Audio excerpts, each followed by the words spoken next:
Salut à tous, aujourd'hui c'est Racim qui s'y colle, il va nous parler du vermouth. Racim, c'est notre petit dernier, il est arrivé en août et il a plein de mensonges à vous raconter à propos de l'alcool.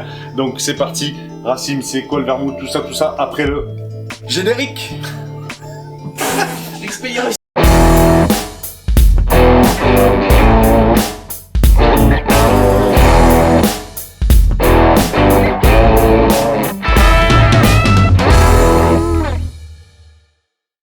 Alors Racim, le vermouth c'est quoi? Alors, le vermouth, c'est un vin fortifié avec de l'eau de vie afin qu'il titre par la suite entre 16 et 20 degrés d'alcool. Donc au départ un vin dans les 9-10 degrés. Voilà, un vin blanc dans les 9-10 degrés. Par la suite, on va y ajouter de l'absinthe, des écorces, des épices et du sucre afin de vraiment le fortifier pour qu'il puisse passer les trajets en mer à l'époque. Qui puisse les passer, tu veux dire qu'il faut... Donc à la tâche, quoi. Ah ok, d'accord. Parce qu'à l'époque, le problème dans les grandes traversées, c'est que le vin tournait et s'oxydait. Du coup, on a fait un ajout d'alcool. Ça devait pas être terrible.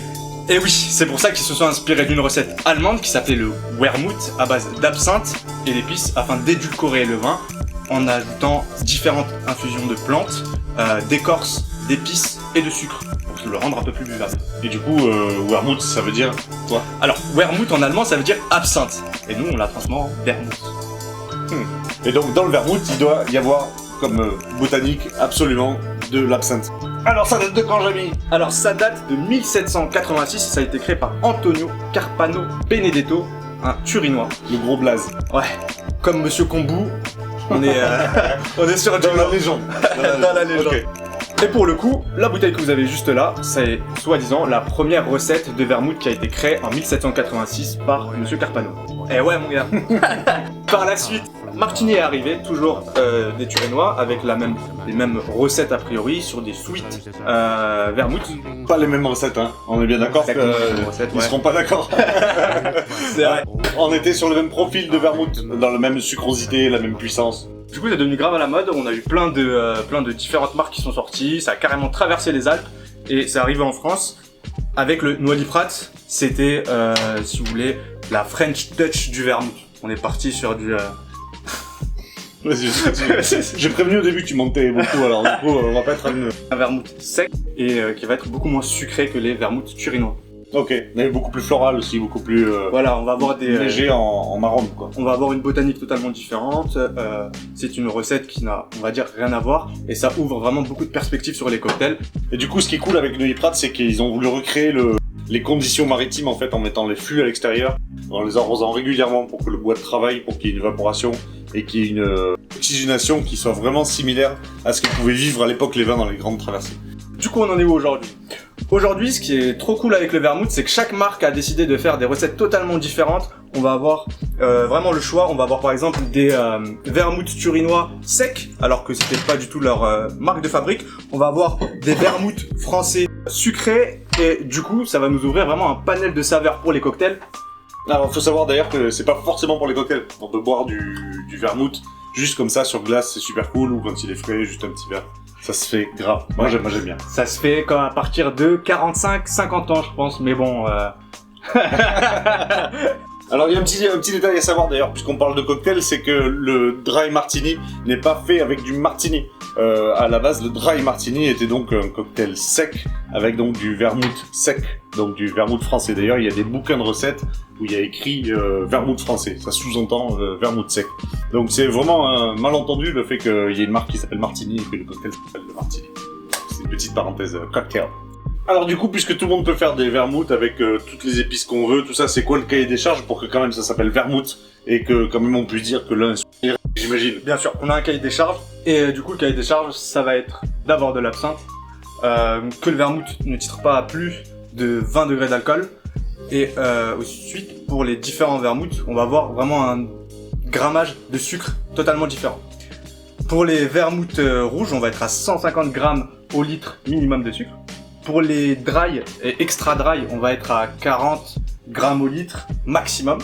Et pour les blancs, du coup, on va être entre 50 et 150 grammes au litre. Maximum 150. Ok, voilà, cool. c'est le petit cahier des charges pour avoir l'appellation. Ok. Donc pour résumer, Si vous devez faire un cocktail avec un vermouth qui amène des saveurs plutôt rondes et plutôt douces, vous prenez du vermouth rouge. Si vous voulez un truc plutôt sec, vous allez prendre plutôt un vermouth dry, donc sec. Et je dirais entre les deux, mais c'est pas exactement comme ça que je décrirais. En tout cas, le vermouth blanc, du coup, va amener des saveurs souvent à la fois sucrées, mais plus florales que du vermouth rouge, et parfois plus amères, comme dans le Ambrato, qui est particulièrement complexe. Du coup, Racim, tu vas nous faire des petits cocktails pour nous mettre tout ça en bouche. En bouche. Du coup, je vais vous montrer comment on peut utiliser les différents vermouths. On va commencer avec le Sweet Vermouth pour faire un Americano, qui est un cocktail assez sympa, qui a été créé dans les environs des années 1821. Du coup, on va commencer avec 3 centilitres d'amer. Moi, je vais utiliser ça, mais sinon, on peut utiliser du Campari, qui est beaucoup plus récurrent. Maintenant, on va utiliser 3 centilitres de Sweet Vermouth.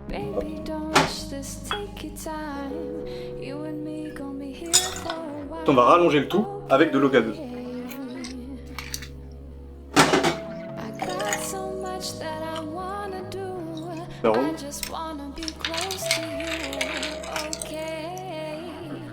Pour décorer, éventuellement, vous pouvez rajouter une petite tranche d'orange. Et voici. Santé. On va passer au suivant, on va utiliser le vermouth sec. Hop, pour faire un dry martini. Fond de verre. Un peu de glace afin de le rafraîchir.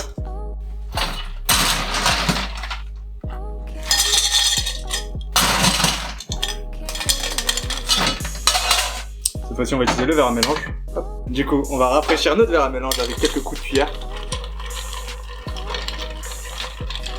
6 centilitres de gin.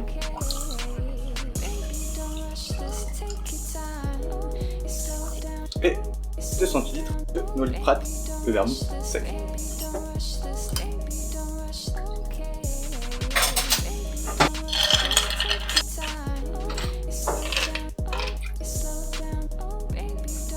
Voilà, on n'oublie pas notre petite garniche.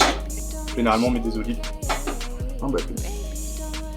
Pour la petite histoire, le dry martini en fait c'est le descendant du cocktail le Martinez qui a été créé dans les années 1860.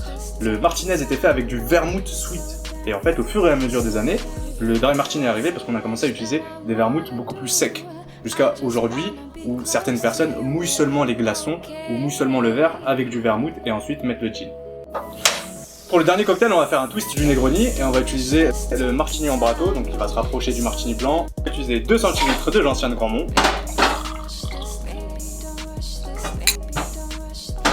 « 3 centilitres de Martini Ambrato.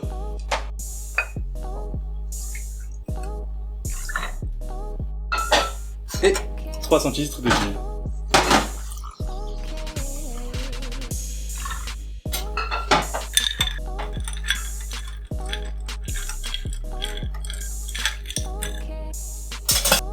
Pour la garniche, vous pouvez utiliser un petit zeste de citron que vous allez exprimer sur le bord du verre.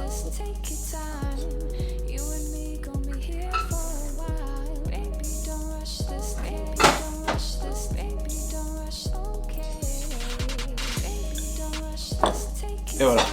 Merci Racim pour toutes ces explications sur le vermouth, j'espère que ça a été clair, j'espère que ça vous a plu. Comme d'habitude, si ça vous a plu, mettez un petit like, si vous voulez en savoir plus, abonnez-vous. Et si vous avez des questions, n'hésitez surtout pas à lâcher un petit commentaire en dessous de la vidéo. Bisous, à bientôt. Ciao.